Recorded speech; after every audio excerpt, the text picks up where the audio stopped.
governments want to help the rich get richer and make the poor get poorer, which is where we begin the latest episode of This Week in the CLE, the podcast discussion and analysis of the news by the reporters and editors of cleveland.com. I'm Chris Quinn, editor of cleveland.com, and I'm joined by politics editor Jane Cahoon and reporters Corey Schaefer, Eric Heisig, and Courtney Astolfi. Let's start off with the drive to help some rich people get richer, Jane.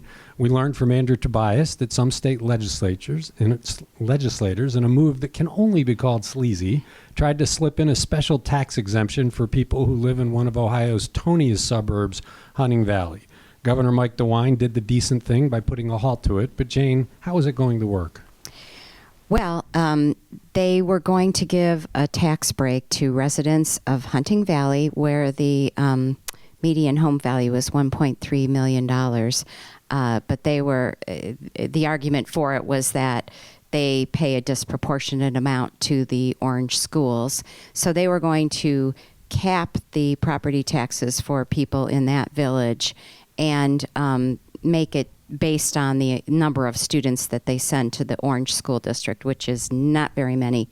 And the school district was going to lose several $1 million as a result of this. With like a month to go before school starts. Right. They would have to do immediate cuts, they said. And this was all done at the last minute during the conference committee process.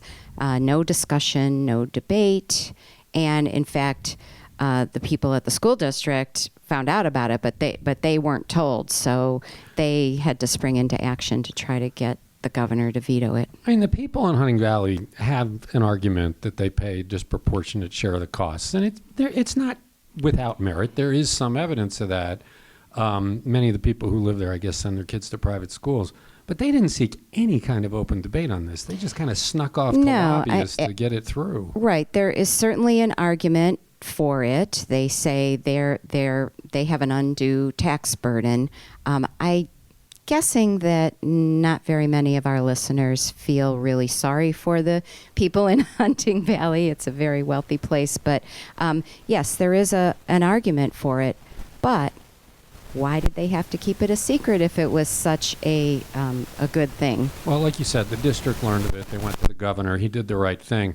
Has anyone heard from Matt-Dolan? He was looking more and more lately like a statesman in Columbus, working to get some things done. But then he gets involved in something like this, something kind of so counter to good government that it raises questions about whether he should have any kind of future in elected office. Have we heard him? Has he said, this is why I snuck this in and tried to get it past the taxpayers? Well, he saw it as a legitimate, he bought into the argument that people there were being burdened unfairly, that it just wasn't fair. Then why not do it out in the open? I don't know that he's really addressed that, and I don't know that he's really going to suffer for it either. All right, from the rich almost getting richer to the poor definitely getting poorer, our Washington reporter, Sabrina Eaton, reported this week on a plan to strip food stamps from millions of Americans, including people in Ohio. Who's behind that idea? Well, that's the Trump administration. They've tried to take lots of swipes at the food stamp program. They were unsuccessful in getting certain things into the last couple of farm bills to do this. Now they've issued this rule that messes with states' flexibility on eligibility requirements, and advocates like the Ohio Association of Food Banks say this is going to be devastating for working low-income families. Marcia Fudge, the local representative, came out swinging at this. The food banks have come out swinging because they're the ones that have to pick up the slack. Is there any chance that they'll be successful, or is this something the administration can simply hit a switch and do? No, I think there's a chance they will be successful. This is just a rule that was put on the Federal Register. They've got a comment period for the public. It's got to go through a process. Congress, which hasn't stood for these changes in the past, could push back on it, could try to get rid of it.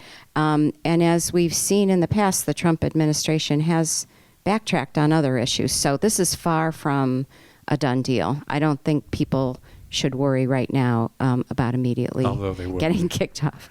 All right. It would not be an episode of This Week in the CLE without some talk about the Cuyahoga-County-Jail.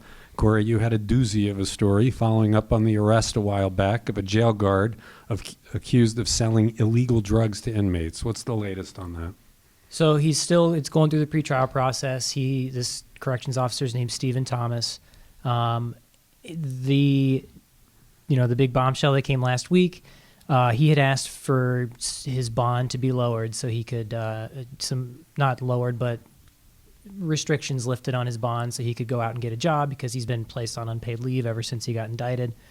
And in the response by the prosecutors against this motion, they basically said, we have evidence and we plan to bring more charges against not only Mr. Thomas, but also other corrections officers that are going to accuse them of being part of a smuggling ring inside the jail that was being run apparently by associates of the Heartless-Felons gang, which is a very notorious, violent, dangerous gang that started in prisons, 20 years ago. But it was guards who were doing the operation. Yeah, the ring is run by associates of the Heartless-Felons, and it employs at least Mr. Thomas. Apparently, they're saying he was part of this ring, but it sounds like they're going to bring charges against corrections officers and gang members. And it wasn't just drugs, right? They mentioned other contraband. Do you have any idea what it was and what the prices were? Yeah. So what we've seen in public filings so far, Thomas is charged with smuggling in cell phones and vape pens. So the little the vape pens. And according to the filings that I've seen that have been made public so far, the going rate, he said he got $1,500. He did it twice. So $750 a pop for cell phone batteries, vapes. But obviously the prosecution's going to say, he left out the heroin part, so he got $750 for heroin, cell phone, and vapes. Wow, it'll be fascinating to see where that goes. Sheriff Cliff-Pinkney is ultimately responsible for the jail. Have we heard anything from him about how this could happen? No, so I called the county as soon as I found the filing on Friday and asked them for comment, and they said, we haven't seen this, so, not comment. I just gave another courtesy call yesterday to see where they were, and, basically these are allegations that have been made in a court filing. There's been no charges that have alleged these yet, so I think they're, a little reticent to comment at this point, but they said, we'll cooperate with any, investigation as it comes on, but they're staying silent on this. Actually, Courtney, we've had damn little word from the sheriff on anything of late, and the county council appears to be fed up with his silence. After he brought a lawyer to a recent hearing and refused to answer their questions, they did some strategizing and have now come back with a plan to force answers from the guy. What's their plan? Yeah, so this week, County Council issued their first ever subpoena, exercising that authority under the county charter that they have. So next Tuesday, Sheriff Pinkney will come in and he'll be under subpoena and he'll be asked to answer questions about the jail. Is there any penalty they can assess against him if he refuses to talk? Well, County Council wouldn't be the one to assess the penalty here. The way it's structured is that if they feel that the sheriff isn't answering their questions, they can refer that to the county prosecutor, and then the county prosecutor can decide if he's going to pursue contempt proceedings in court. So then it would go to a judge, there'd be a hearing, the sheriff could argue his case, and then the judge could decide what penalties to level against the sheriff. All right, there is a long-standing now criminal investigation of the jail. No one has ever said that Cliff Pinkney is a target of that, but it's a criminal investigation, so there is some jeopardy. Does he have a Fifth Amendment right here to say, I'm not going to talk to you because I don't want to incriminate myself? Yes, so he can use his right against self-incrimination. He can essentially claim the Fifth and decline to answer certain questions. But what's going to happen at that point, if county council believes that he should be able to answer that question, given, they don't know his personal potential involvement in the criminal case, but if they think that he's maybe using that Fifth Amendment right, perhaps improperly, they could then that could be part of what they refer to the prosecutor's office. And then in the hearing, the judge would decide, A, that was an improper use of the Fifth Amendment, or no, that's okay.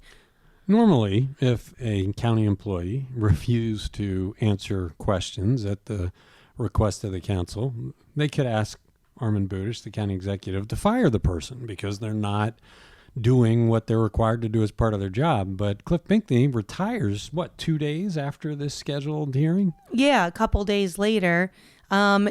Technically, one of the charter's authors who I spoke with last week said, when he refused to answer those questions last week, the county executive, who has the firing power over the sheriff, council could have fired him for not answering council's questions, but that didn't happen. We talked last week when he didn't answer the questions. We thought we were going to finally get some answers, and you expressed a little bit of frustration saying, we may never know what is in this guy's head. If he takes the fifth, or if he somehow doesn't answer and he retires and goes off into the sunset, you were kind of frustrated because you said there'd be a lot of questions we may never have answers to.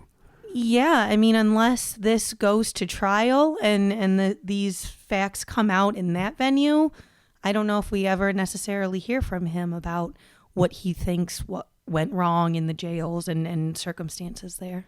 Even though council members are displeased with Pinkney's silence, they do blame some of the jail's problems on what they view as the weakness of the sheriff's position in the county government. Council President Dan Brady thought the solution was returning to an elected sheriff, which our editorial board blasted as a cynical move to return to the days of corrupt government that we had involving people like Gerald McFall and Jimmy DeMora. But Brady's more thoughtful colleagues have come up with a different plan to put before the voters that would not return to an elected sheriff. What do they want to do? So this plan that will go before voters in fall, and voters will decide if this is what they want to do, it would keep the sheriff, like you said, in an appointed position, but it would build in more oversight for council over that position and put some safeguard and autonomy in place. So the proposal would do a handful of things. One, it would stagger the sheriff's term with that of the county executive, so they're not lining up one for one. Council members would gain the ability to fire the sheriff, and a supermajority of council would be required to sign off on, say, an executive's decision to remove them. So council has a say in the removal process there. It would also grant the sheriff explicit authority to make hiring and firing decisions of his own staff. So that's been a big question amongst all of this. And this grants him explicit authority to decide who stays, who goes. Council would sign off on the appointment or reappointment of sheriff every 4 years. Right now, if it's a reappointment, council doesn't. And it would also boost the standards, education and training requirements for the sheriff, specific to jail. Well, the sheriff might be silent, but a bunch of people who are anything but silent this week are advocates for immigrants who staged a protest downtown to highlight what they say are deplorable practices of ICE agents, including the detaining of someone who was in this country illegally. Eric, it felt like a lot was going on with regard to immigration questions in Northeast Ohio. How about sorting it out for us? Right. I see one of the things you mentioned was actually ICE stopping two people actually in Painesville who both said they are in the country legally, one a permanent resident, one a U.S. citizen.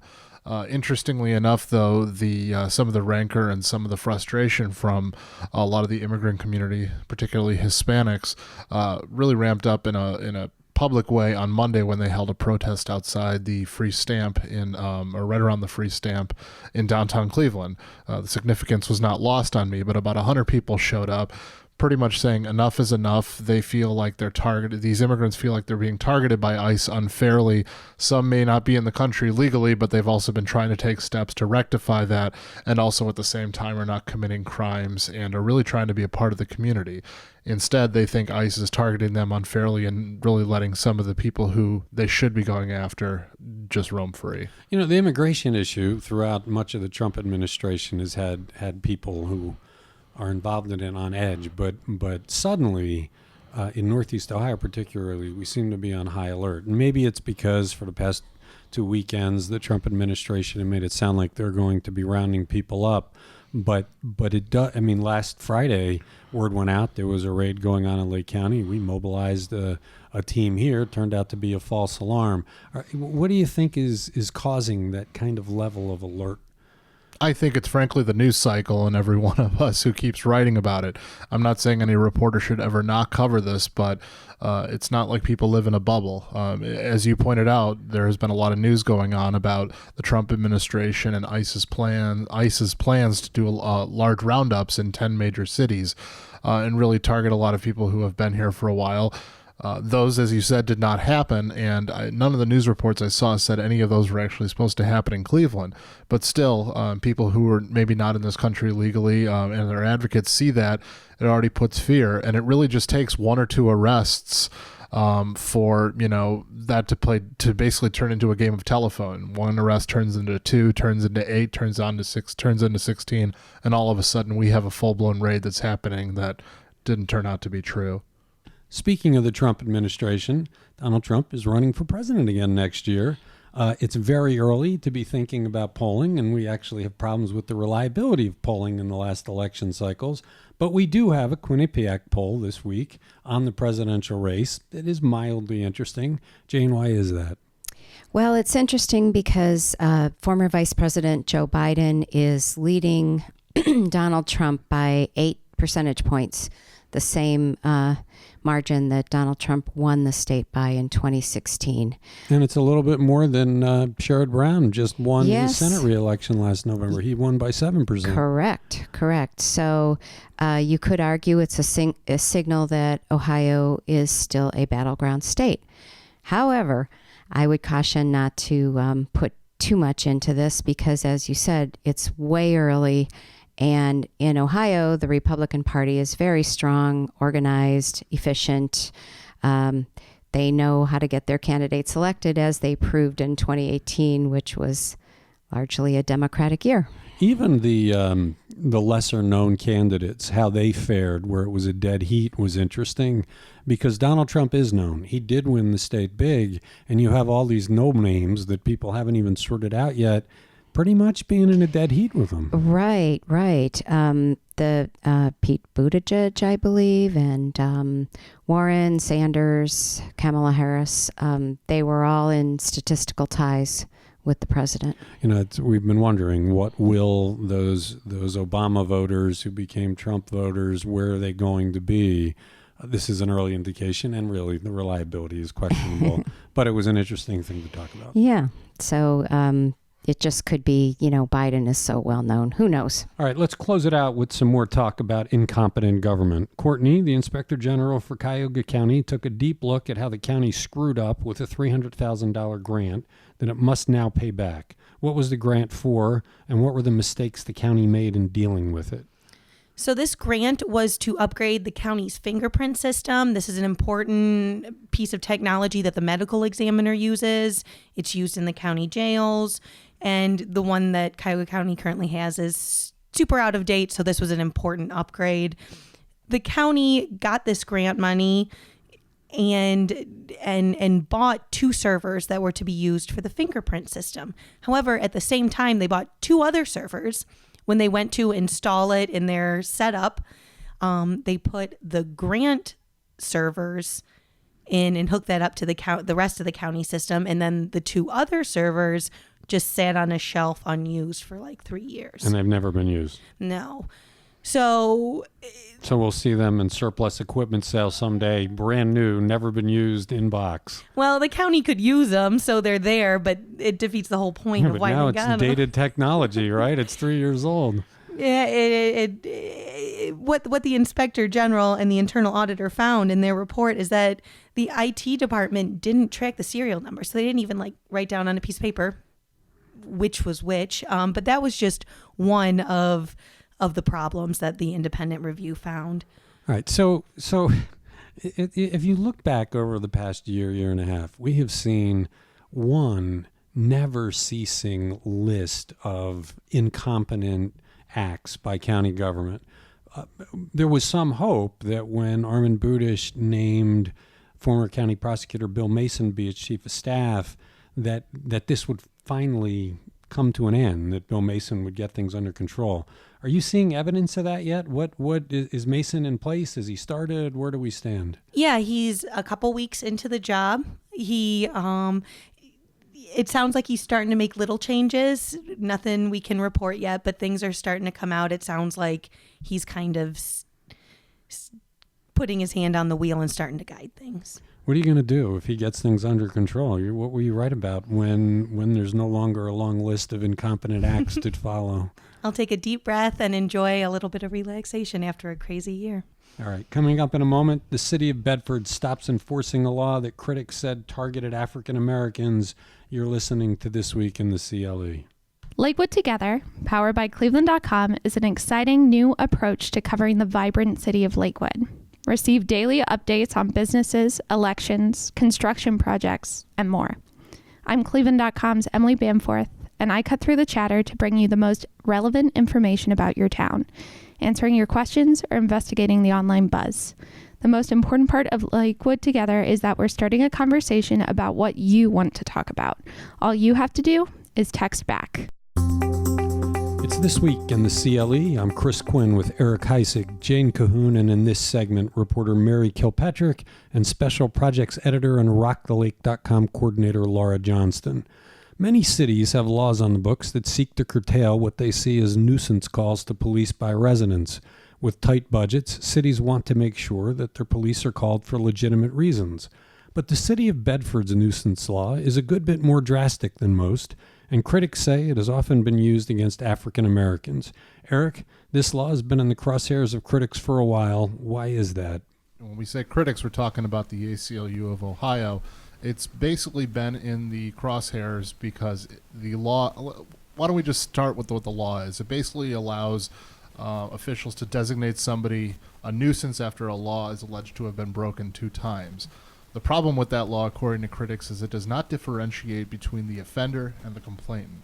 So a lot of times, for example, if a female lives in a housing, in an apartment, she gets battered by a spouse, domestic violence, she's basically the one that is the target of this law, not the person who is alleged to have broken the law. If she makes a call twice to say, my boyfriend beat the hell out of me, she becomes the nuisance. Right, not the boyfriend. And, the ACLU ended up suing about this earlier this year, saying this really unfairly prejudices a lot of people in these type of housing, these apartments, the majority of which in the city of Bedford are African American, and a large portion of those are women. What does the city of Bedford say about this? The city of Bedford has been kind of mum about this. They've tried to defend themselves from the lawsuit. It's only a few months out. Not much has happened, though. The news this week is that they agreed, while this lawsuit is pending, not to enforce this law during the litigation. Why do you think they agreed to if they think that the law is legitimate? They really haven't said whether or not they think it's legitimate or not. There have been stories in the past where former mayors of the city of Bedford talked about why this was a necessity. But at the same time, usually something like a preliminary injunction or a temporary restraining order, if a judge does it basically there is a finding that there needs to be a finding that there is a likelihood of success on the merits of the case. So there is a little bit of nuance in here in saying that they're defending it. They say it needs to be on the books. At this point, they may be saying, look, these plaintiffs have a pretty strong case. And the ACLU, they won't be satisfied with non-enforcement. They want the law gone. They want the law gone. They want these kinds of laws to be declared unconstitutional. The ACLU ended up citing a report in its lawsuit in February from Cleveland State University that I believe it said 20 communities in, I believe, Cuyahoga County have these types of laws on the books. Some would say the real nuisance in this state is the efforts of legislators to force all of us to bail out the nuclear energy industry. First Energy Solutions was thwarted repeatedly over the past few years in its efforts to take more of our money to prop up their expensive nuclear plants. But this week, they finally persuaded legislators and Governor Mike-Dewine to line their pockets with our money. How will that work? Well, in our electric bills, we're going to see anywhere from like 85 cents a month to up to about $2,400 for big industrial users. And the First Energy Solutions nuclear plants will get $150 million a year from this. There's maybe $20 million for existing solar projects, and so that it finally passed. There was a hope at one point that there would be a more significant subsidy in this bill for green energy and things that look forward. In the end, they actually went with even older school energy. What was that part? Well, I guess you could argue that the original bill in the House completely did away with our clean energy mandates, the renewables and the energy efficiency mandates, for which ratepayers were paying. So the argument in favor of this legislation is that the ratepayers will save money ultimately. But the compromise with the Senate, they did keep the mandates, but they lowered the bar so much that they're effectively gutted. Yeah, but I'm talking about the subsidy for another form of old-style energy. Oh, that one. So we have a subsidy for coal plants in Ohio and Indiana, owned by the Ohio Valley Electric Corporation, and that's going to cost about $1.50 a month.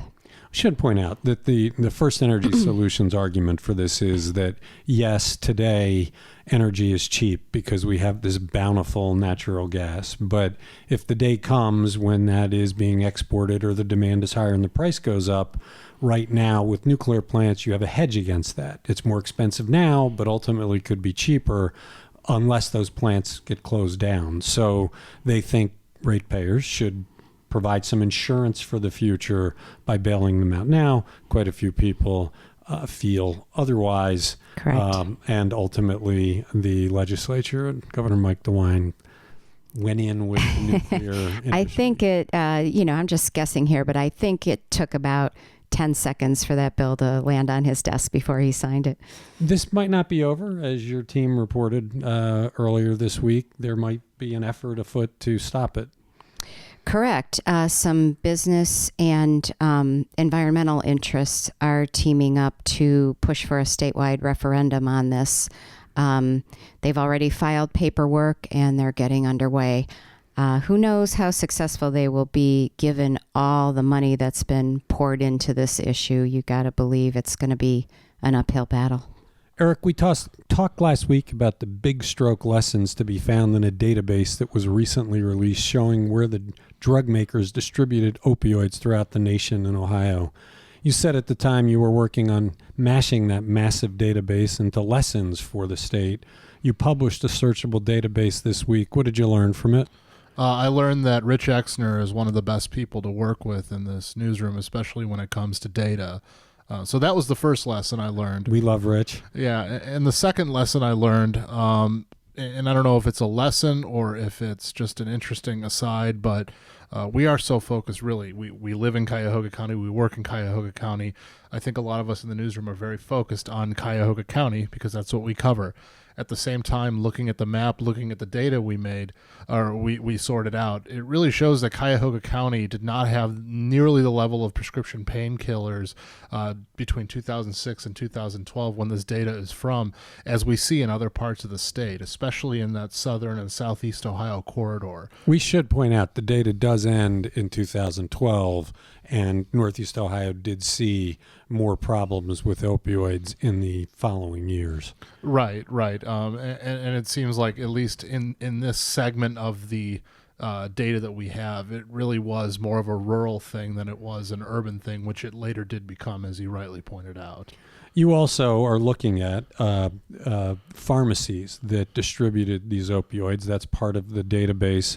I know that you're still doing analysis on that, but what are your early takes on what you're seeing? So what I ended up doing was actually breaking down the pharmacies and the shipments they received during that 7-year period in a couple of ways. One, after all said and done, the data we have showed that about 3.7 billion pills were sent to the state of Ohio between 2006 and 2012. The pharmacy portion of that is about $2.24 billion, so still a massive portion of that. Others went to hospitals, teaching institutions, and physicians, and other various places. Of that $2.4 billion, about 2/3 of that really came from some of the major pharmacies that you think of when you think of a chain pharmacy. We're talking your Walgreens, your CVS, your Rite Aid. And they really do make up the lion's share of that amount you'll see in the state of Ohio. You break that down even further, though, you're going to look at you can look at basically these pharmacies in rural areas in the state of Ohio that were seeing large shipments, whereas they may have 300, 400 people in that zip code. One that comes to mind is a little village in Athens County called Trimble. I think the population is about 343 people, had about 975,000 pills sent to that Kroger in a 7-year period. Break that down, that's about 405 pills a person for every year. Wow, that's a lot. All right, well, we'll look forward to seeing that report. Thank you. Thank you. In recent years, finally, Northeast Ohio has embraced Lake Erie for the unique jewel that it is, making it a much more popular spot for recreation. With the use of the lake, though, comes more attention to what ails it, and one of the biggest problems it faces is plastics and trash. The Trump administration has just announced it will provide $2 million in grants for dealing with lake trash. Mary, exactly how will that money be spent and who will get it? So the money will help clear trash and debris along the Great Lakes beaches, shorelines, harbors, and rivers. The money will also support trash and litter prevention efforts in the Great Lakes, as well as educational projects. The money could go to nonprofits. It could go to local and state governments. It's only $2 million, and it's hard to say how far that money will go. The EPA estimates the grant program could pay for up to 12 projects or 12 grants, potentially enough to support 2 large projects and up to 10 smaller projects. The lake has a bigger immediate problem that we often discuss with algae. Everybody remembers when Toledo was without water. We know what we have to do with that. We have to curtail phosphorus and work with the farmers.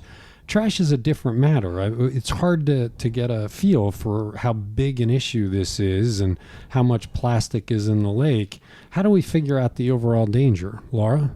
So I don't think we really know how big of a problem it is, but people are starting to study it now. And I talked to a professor at Loyola University Chicago, and they've been looking at fish, and the majority of fish that they look at have plastic pieces in them. Now, he doesn't think that they stay that long in there, but the majority of fish at this point have some kind of microplastic, even if it's something as small as a fiber from a fleece that was in your washing machine. So is that what we're talking about, the cleanup? It involves almost microscopic plastic? Well, it could be, or it could be the mylar balloons that are washing up on a beach. I mean, that's all trash. We're talking 22 million pounds of plastic dumped in the Great Lakes every year. And where does it come from? I mean, are great numbers of people going down to the lake with bucketfuls of plastic and dumping No, it in? the majority of it, the vast majority, is on a street that gets washed into the lake when it rains, because we all have these storm sewers, and anything that's in a street, it gets washed into the storm sewer and goes out into the lake and then washes back up on the beaches. So if I go to Walgreens to get my opioids that I just talked about and I throw the bag on the street, that's washing into the lake? Yes. And plastic doesn't biodegrade like paper does. So it just keeps getting smaller and smaller. So like one plastic cup from McDonald's that gets washed in could end up as literally thousands of pieces of plastic. So, Mary, you said there's no way of telling how far 2 million goes, but do we have any idea of the total degree of what's needed? I mean, with the tons of plastic Laura's talking about, it sounds like $2 million is, I'll say, a drop in the bucket. Nice one. Yeah, as Laura and I were discussing earlier, there's really no way to know how much money is needed to solve this problem. I mean, I think the people I've talked to are grateful that the Trump administration is actually looking at this and saying this is a problem. One interesting take I had on this was that trash is not a political issue right now. Like, it's very obvious we have trash. We need to figure out how to take care of it. And it's so visible. Unlike climate change, you don't have people arguing whether we have a trash problem. Now, that could change at some point, but I also have people telling me, this money, which is $2 million out of $300 million of Great Lakes Restoration Initiative, which has existed for years and the Trump administration keeps trying to cut. But they said they're not cutting it this year. So Yay. they have tried to cut it, but they're not, But which so is why we have this money. It's not additional money. It's just carving out that this is like a shiny object. So we can say, look what the Trump administration is doing. Well, then we keep, giving more money to nuclear and coal plants and, keep manufacturing plastic. But ever since this story broke, I keep following. I mean, are we going to see an army of people down there with little trash pickers? There are armies of people down there. But this is for all of the Great Lakes. This is $2 million for all of the Great Lakes. So what we need to keep in mind is this is not just for Lake Erie. There are organizations all over the Great Lakes region that are going to be vying for this money. So, but can it be more of an awareness thing to get people to stop putting plastic on the street? We don't know what it could be. Education, it could be research, it could be data collection. So in 2018, the Alliance for the Great Lakes, which is across all 5 lakes, had 14,300 volunteers that picked up 35,000 pounds of trash. So thinking we're putting in 22 million, we're picking out 35,000. So Laura, are you going to put in for a grant for your favorite variety of beach trash, the beach glass? Rock the Lake is going to take this on. You're a big fan of beach glass, which is trash. So it is trash. It's trash people want. It's it's I don't want it. It's treasure trash. Yeah, I don't want it either. Jane, we talked about a possible referendum on the nuclear bailouts, but I don't want to miss talking about a more likely referendum for the ballot, one that would require background checks for all gun sales in Ohio, including those at gun shows. Who's behind that and where does it stand? The group Ohioans for Gun Safety cleared a hurdle this week. They got the ballot board to sign off on the fact that this is a single issue. They can now go ahead and collect the signatures. The next step would be getting it. Once they collect those signatures, it'll go before the legislature. The legislature will decide to act on it or not. If they do not, then they will have another round of signature gathering to try to make the ballot in 2020 or 2021. If this goes to the ballot, unlike some previous attempts at this kind of thing, it's not a constitutional amendment. It's a statute. So conceivably, voters could go approve this overwhelmingly, and the legislature, which has been very pro-gun, could just abolish it, right, by another statute. Well, that scenario could take place. I think that if voters do overwhelmingly approve it, and there's lots of evidence that people are in favor of background checks. This isn't, hardcore gun control legislation. That means something to the legislature. I mean, case in point, this is why we have medical marijuana. A lot of people in the legislature did not want that, but they came to the conclusion that the public did, and so they passed that. Or you could argue to head off the legalization of marijuana, they passed the most limiting medical marijuana bill you could have, and then worked at the speed of molasses in January to implement it. There is, yes, you're right, that the will of the voter would affect them. But up to now, they've largely been affected by the dollars of the gun lobby. It would be an interesting battle there, I think, because you got to expect that the gun lobby would immediately be working to either get rid of this law or weaken it somehow. Right, and they have a lot of friendly faces in the legislature, a lot of very ardent Second Amendment people, and it would be an easy sell for them. Okay, we'll be back in a moment to talk about Amazon expanding yet again in Northeast Ohio. You're listening to This Week in the CLE. Trying to cut through the noise and stay up to date on news that's important in Northeast Ohio can be challenging. We have a small solution, and it's free. It's our weekday newsletter, The Wake Up, which arrives in your email first thing in the morning, meaning you can start your day fully up to date. Join tens of thousands of others who use The Wake Up to be in the know. Sign up at cleveland.com/newsletters. It's This Week in the CLE. I'm Chris Quinn with criminal justice editor Chris Warnowski and reporters Robin Goist and Evan McDonald. Robin, it's your first appearance on the podcast, so welcome. Thank you. You had a story this week that closed the book on what will become of the Rolling Acres Mall, and it's an Amazon.com answer. So what's happening? Right. So it's going to be one of those big fulfillment centers, just like we have in North Randall and Euclid. It's going to be more than 700,000 square feet. Amazon also announced that they're building one in Rossford up near Toledo. Between the two fulfillment centers, they're going to employ 2,500 employees full-time, with 1,500 of those being in Akron. So are elected leaders happy about this? Amazon is not a high-paying employer, doesn't have what you would call a skilled workforce. Were the leaders there looking to get something in there that might be more of a higher tech or require a more educated workforce?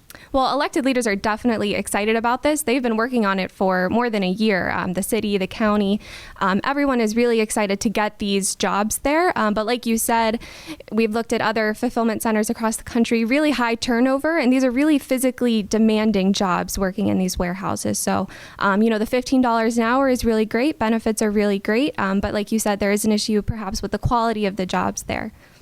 There was a time not long ago when Amazon had no presence in Ohio at all because it did not collect and remit sales taxes to Ohio.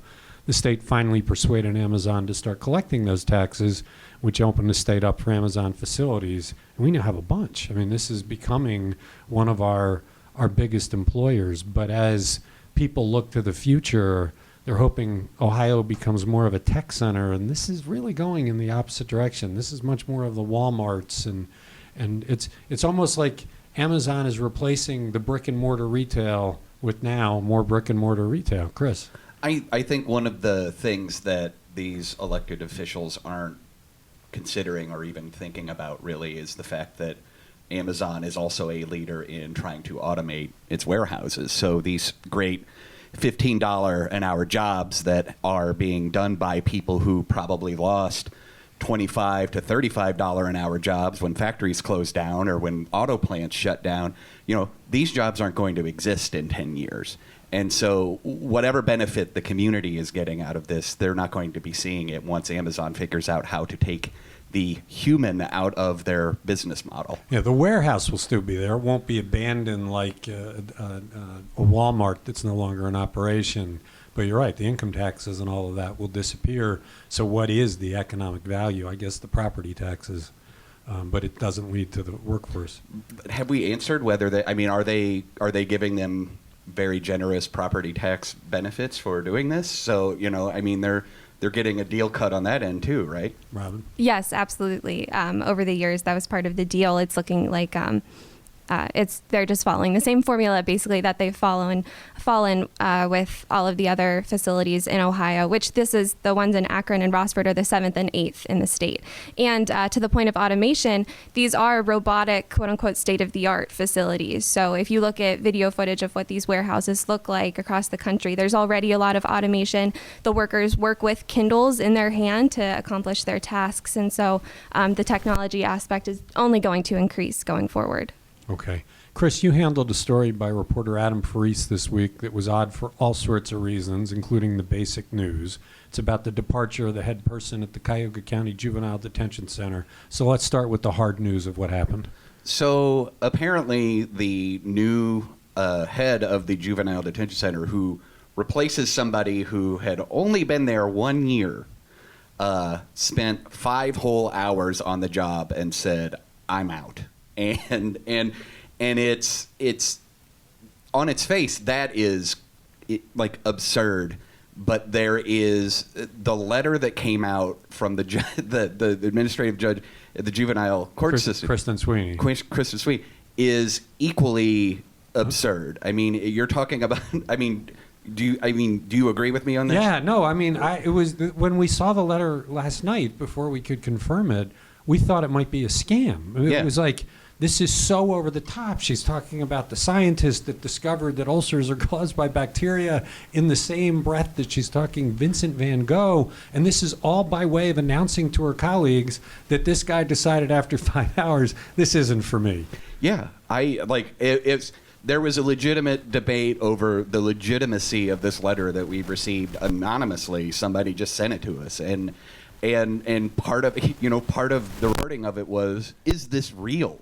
And that's how on its face insane it seemed to get something like this.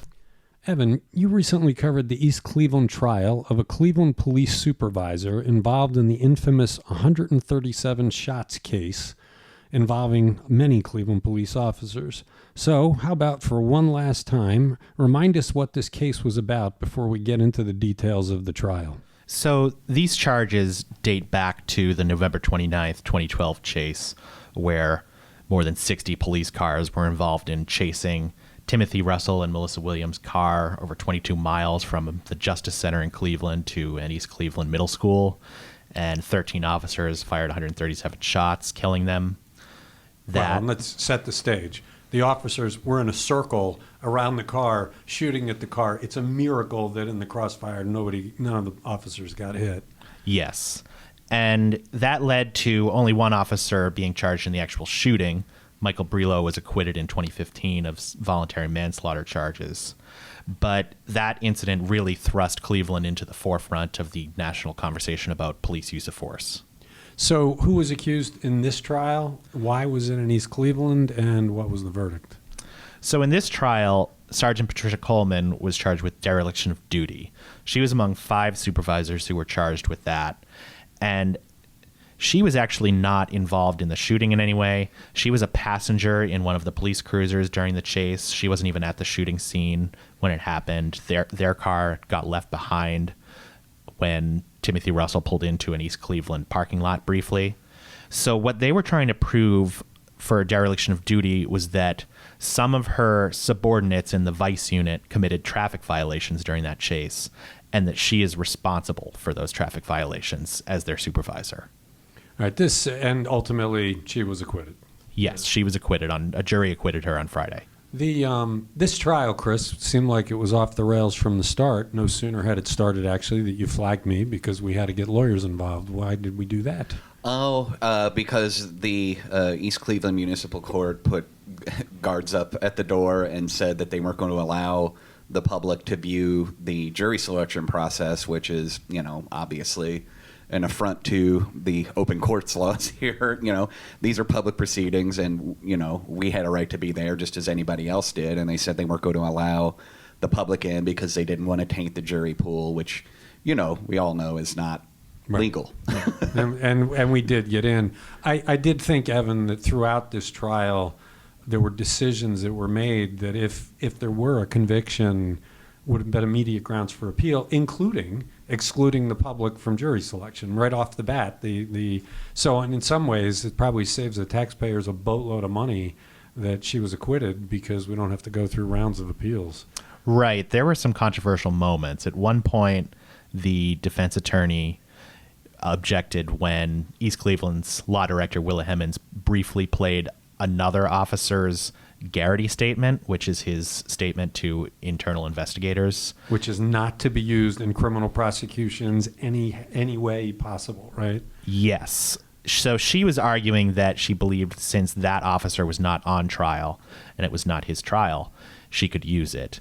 But, of course, the defense strenuously objected to that.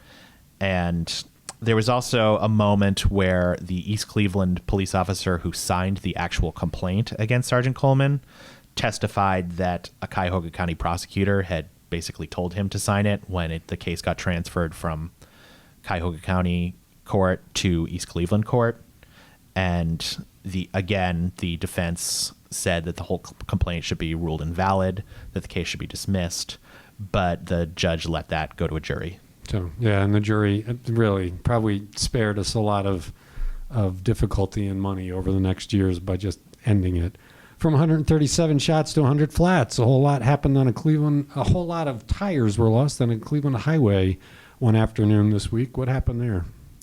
So about 3:30 on Tuesday, 3:30 p.m., a semi was driving up I-77 near the ramp to 480, and it overturned and spilled a bunch of metal shards all over the highway. So about 100 different cars had flat tires, and they had to close down the highway for about 4 hours as crews worked to clean all these shards up. So that was right in the middle of rush hour, snarled everything. So did we have a whole army of tow trucks coming up there to take these cars away, or were most people just pulling out their spares and changing them? And 100 people with flat tires, that's kind of an interesting scene. Most people apparently were just pulling over and changing their own spares. So actually, many of them, the police didn't actually speak to at the scene, so they ended up putting out something asking everyone to report the damage so they could get a full police report on this. And then these people might have a claim against the driver of that truck or the company that owned the truck for causing all this damage. Yes.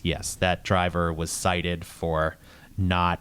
Well, he's a driver, first of all, for Nat Services, a Cleveland trucking company, and he was cited for not securing that load of metal shards and also for some commercial drivers' citations for load violations. All right. Robin, you had another story of note, the trading of land for tuition at Stark State University. How does that work? Right. So this is the first tuition remission program for City of Akron employees. And it actually has to do with Stark State College's CDL, the Commercial Driver's License Program. Right now, they don't have a training facility. They just sort of work out of a parking lot area in their North Canton campus. And Stark State has been increasing their presence in the Akron area over the last few years. And along with the City of Akron, decided to buy a property on Akron's south side. It's actually in a joint economic development district with Springfield Township. And it's about 6 acres. And instead of paying the about $25,000 that it's valued at per year, they're going to give free tuition to City of Akron employees and their beneficiaries for any class. It doesn't have to be a CDL class in any program at Stark State, as long as there's an open seat in the class. And so... is that for a limited time, or is it just going forward? The city says in perpetuity, as long as they're, in a good relationship with Stark State. That's a great deal. Yeah, and they're hoping to expand it to be, maybe not even just the open seat program, to be a little bit more in depth. So, Chris? Oh, I was just wondering, in these CDL classes, do they teach the drivers how to properly secure their truckloads? I would hope so. No flat tires in Akron. Is this something that the mayor of Akron helped negotiate? I mean, he's been doing a lot of kind of innovative things down there. Is this one of his programs? Yes, this unique compensation agreement was his suggestion. And so I know there's about 1,800 Akron employees. Don't know how many, including the beneficiaries, but a lot of people are going to be able to further their education because of this. Yeah, he's really become one of the most dynamic people in Northeast Ohio these days. We'll be back in a moment to talk about pasta sauce. You're listening to This Week in the CLE. Everyone has their favorite writer at cleveland.com, and now you can get a bit closer to them through cleveland.com's Project Text. Each weekday, they will send you a text message about what they are thinking as they go about their reporting. It's a unique way of engaging with Mary Kay Cabot as she covers the Browns, Doug LeMaurice as he thinks about Ohio State University, Corey Schaefer as he shares insights about the Justice Center, and many more. There's a small fee, which we use to support our journalism. Check it out at cleveland.com/Project Text. We're back for the final segment of this episode on This Week in the CLE. I'm Chris Quinn, and I'm with editor Kristen Davis and reporters Yadi Rodriguez, Troy Smith, and Mark Bona. Kristen and Yadi, let's start with you and pasta. The most popular piece of content on our site this week, by far, was the ranking done by your team on pasta sauces. How many sauces did you sample? What were your top 5? We sampled a total of 174 different sauces. Our top 5, the number 1 was Classico's Italian sausage with peppers and onions, followed by Bertolli's rustic cut sweet peppers, Jar Goods Classic Spicy, Carfagna's Original Family Recipe, and 5th was the Mazzetta's Italian Plum Tomato. So whenever you talk about pasta sauce, you get into the debate about homemade versus the stuff in the jar. And, usually what wins that debate is homemade. It's got that fresh tomato aroma and it's strong. So did any of those that you tasted compete with homemade from raw ingredients pasta sauce? I mean, I think that nothing's going to really compare to homemade. But there were some that came pretty close, and in our notes we actually put tastes like homemade. I think the ones that really stood out were the ones that had chunkier pieces in it. You could see the vegetables. You could taste it, the different flavors, the different ingredients. And when you open the jar, you could actually smell. You could smell the tomato. You could smell it. Yeah. So, those things kind of played into. So we looked at. you get that from the best. What did you get from the worst? Some of them were really, really bad. It was literally like, I think I put some comments that it was like licking the inside of a tin can. Some of them were just horrible. You don't always get what you pay for. Our top pick was only $2.39. And in the top 10 was one from Walmart, right? And in the A top Walmart 10, brand. Yeah. yes. And so, out of the 174, the price range was 85 cents to $12.99. All right. So, And let's give people a real taste of what went into this. This wasn't something you did quickly. I mean, it feels like you've been tasting these things forever, because once you tasted them, you'd share it with the staff, and we go back a long way. People have been tasting this. So how did you go about this? How did you make sure that your palate was fresh for 174 tastings of pasta sauce? well, like you said, it was a long process. We started shopping at the end of January. And so 6 months, we didn't try 100 sauces in a day. We averaged maybe 5 to 10 in a day.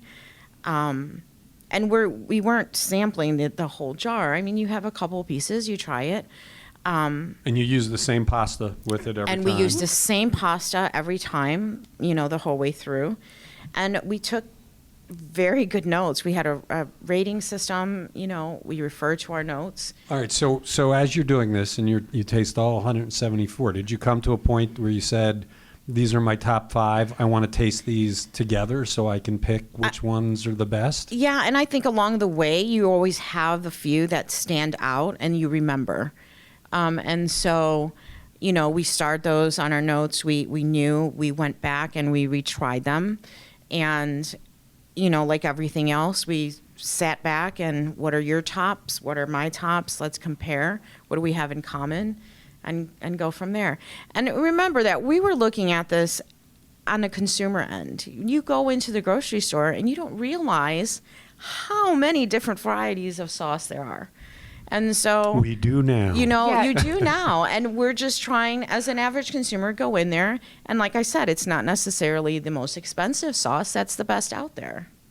Yeah, and I think it's, people have been talking about the rankings, and one thing that's neat about it is you can kind of look at it and tailor it to you. So number 1 was the Italian sausage and peppers. Maybe you're vegetarian or you don't really like sausage, and so it's kind of going through, and maybe you're into vodka sauce. You check out like what the top rated vodka sauce was, and so I think hopefully a lot of people are interested and want to experiment and try. We know people are interested. Yes. This thing lit up the charts. I couldn't believe how many people were reading this and reading it all the way through. I mean, this thing was very sticky.